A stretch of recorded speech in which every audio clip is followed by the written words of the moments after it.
मेरे साथ जो है यहाँ पे देख पा रहे हूँ गायत्री जी यहाँ पे खड़ी हैं और यहाँ इलेक्शन लड़ रही है। लक्ष्मीनाथ साहू जी से बात करेंगे, क्या मुद्दा है आपके वार्ड में और क्या उद्देश्य है इलेक्शन लड़ने का।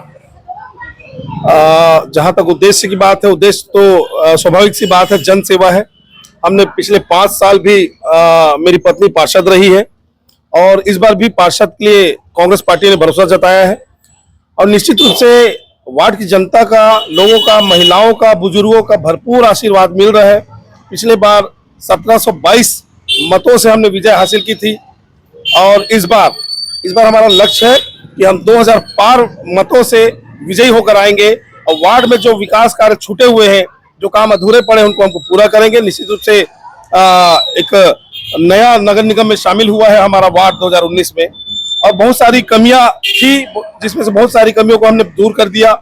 कुछ कमियां अभी भी है जिसे दूर करना बाकी है और हम वार्ड की जनता के लिए समर्पित हैं, उनके जवाबदेह हैं। निश्चित रूप से हम वार्ड की जनता को सेवा का भरपूर हम अपना सेवा देंगे और वार्ड की जनता में जो भी विश्वास और भरोसा उन्होंने जताया उसमें पूरा करेंगे।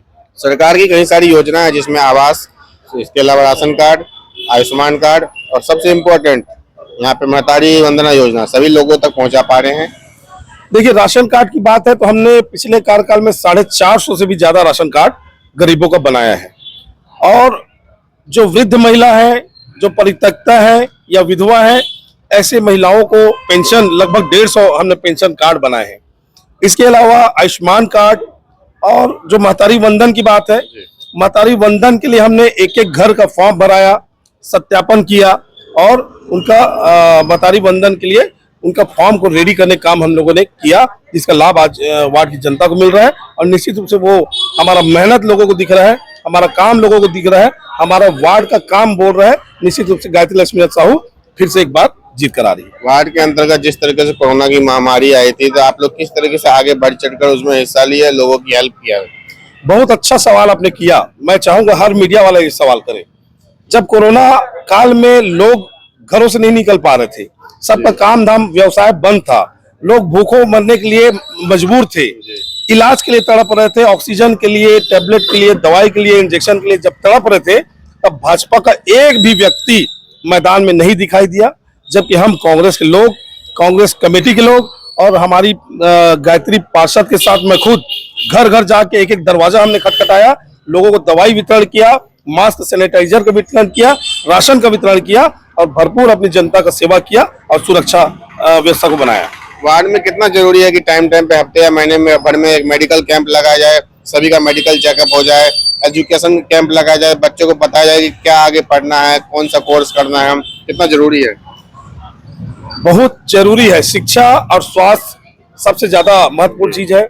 शिक्षा के क्षेत्र में हमने स्वामी आत्मानंद स्कूल का उन्नयन कराया और लोगों को जागरूक किया कि अंग्रेजी माध्यम स्कूल हमने स्वामी आत्मानंद खुलवाए, लोगों को पढ़ाए, लिखाए और काबिल बनाए। साथ ही साथ स्वास्थ्य के क्षेत्र में मैंने पहले भी आपको बताया, कोरोना काल में हमने सेवा किया। कोरोना काल के टाइम में भी हमने कई प्रकार के दवाइयों का शिविर लगाया।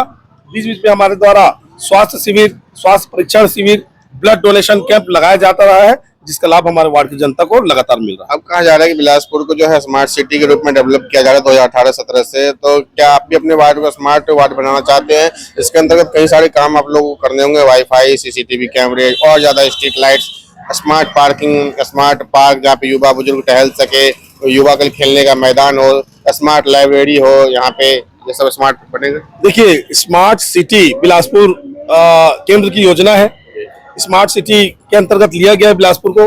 लेकिन आपको एक वास्तविकता बताना चाहता हूं, स्मार्ट सिटी का जो दायरा है, जो स्मार्ट सिटी में जो खर्च हो रहे हैं, वो केवल पुराने बिलासपुर के 35 वार्ड में लागू है। हमारे जो ग्रामीण अंचल का जो लगभग 35 वार्ड है, उसमें स्मार्ट सिटी का एक भी काम नहीं किया जा रहा है। स्मार्ट सिटी यहाँ लागू नहीं है। इसलिए मैं चाहूंगा केंद्र की सरकार से और राज्य की भाजपा की सरकार से कि स्मार्ट सिटी के दायरा को बढ़ाएं और हमारे ग्रामीण अंचल तिपरा, सिरगिट्टी, परसदा और ये जो सकरी और कोनी क्षेत्र का जो नए नगर निगम का क्षेत्र है, वहां भी स्मार्ट सिटी का विस्तार हो और स्मार्ट सिटी के अंतर्गत ये सारी सुविधाएं दी जाए। 11 तारीख को इलेक्शन है, जनता से क्या अपील है? क्या पिछले तरह आप लोगों को इस बार भी जनता का जो है फुल भरोसा मिलने जा रहा है। जिस तरीके से महापौर बने थे रामशरण यादव जी, इस बार प्रमोद नायक जी है, और पिछले बार आप लोग जिस तरह से जीते थे, क्या इस तरह से आप लोग को जनता का समर्थन मिल रहा है? जनता से क्या अपील है? देखिए, राज्य में भाजपा की लगभग 14 महीने से सरकार है। 14 महीने की सरकार में एक भी उपलब्धि नहीं है। केवल महतारी बंधन का ये लोग गाना गाते हैं। महतारी बंधन के अलावा इस सरकार के पास एक भी काम नहीं है। इसलिए लोग हमें वोट करेंगे, और हमने जो विश्वास जीता है, भरोसा जीता है इस 5 साल में, इसलिए लोग हमें वोट करेंगे। और निश्चित रूप से पिछले बार भी से भी ज्यादा वार्ड पार्षद जीत कर आएंगे, और महापौर भी हमारा प्रमोद नायक जी जीत कर आएंगे। साफ साफ कहना है साहू जी का जनता इस बार फिर से दोबारा कांग्रेस पे भरोसा कर रही है और दोबारा से कांग्रेस जीत कर आ रही है। बिलासपुर से रंजन जसपा की रिपोर्ट।